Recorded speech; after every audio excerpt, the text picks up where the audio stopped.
So 2025, as we experienced all year long, was not very exciting.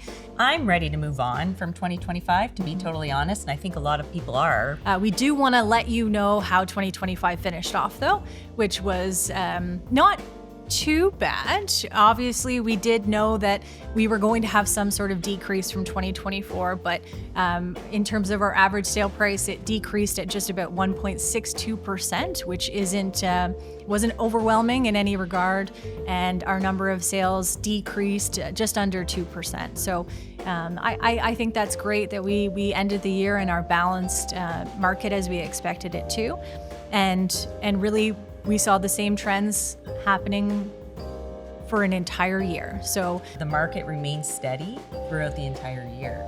And I think when we look at the numbers, I'm a bit surprised by that. And not only that, Windsor-Essex does remain to be one of the most affordable places to live in Ontario.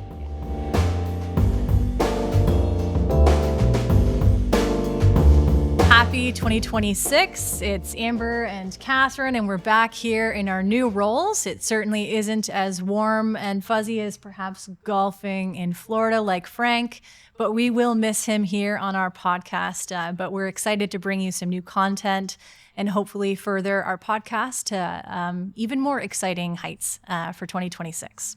So goodbye 2025, and what are we expecting in 2026? Yeah, so I think 2026 is going to continue in terms of the market stats to be a lot of the same as 2025, right? We're not going to see any big frenzies, no wild increases or decreases in our market. I think we're going to continue on a balanced market, and there's nothing wrong with that, right? So the professionalism and how we stand out as realtors or brokerages will really matter so that we can better serve our clients.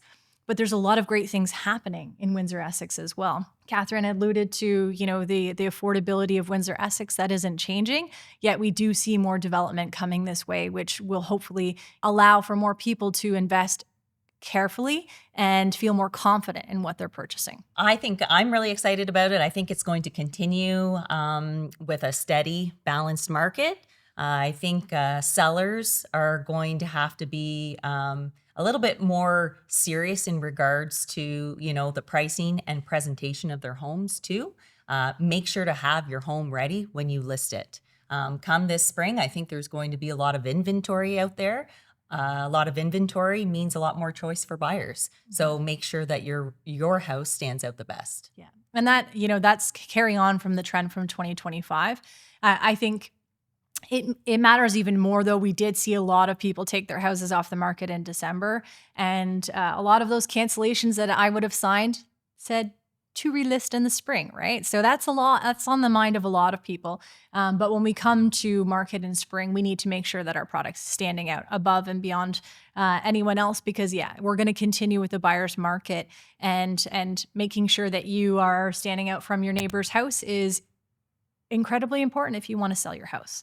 So this is definitely something to consider in 2026. As we move into 2026, we are going to change up the format of this a little bit. So a few things that you can look forward to are a lot new topics. We still will touch on the market trends, but we really want to talk about the industry as a whole.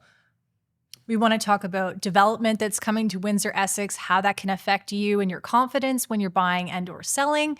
We want to talk about areas and local insights, maybe areas in Windsor-Essex that you don't know anything about, but that we think that you should know about. So we want to bring some of that information to you, and also guest speakers.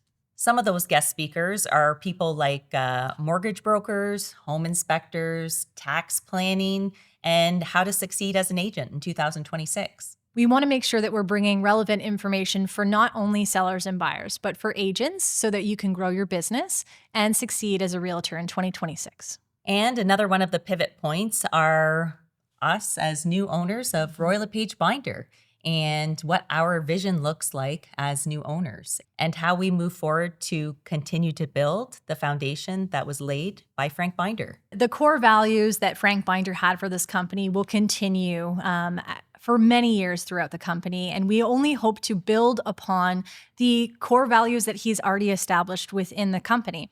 We want to be able to build on training and the trust that we have within our brokerage all across Windsor-Essex, and also to lead with transparency and professionalism every single day. So Frank is someone that's well respected. He'll pick up the phone for any question that you have. The same goes for us. We want to continue to build on Frank's legacy. Well, that's it for 2025, and we are very excited for 2026 and excited to show you what we have in store for the rest of the year.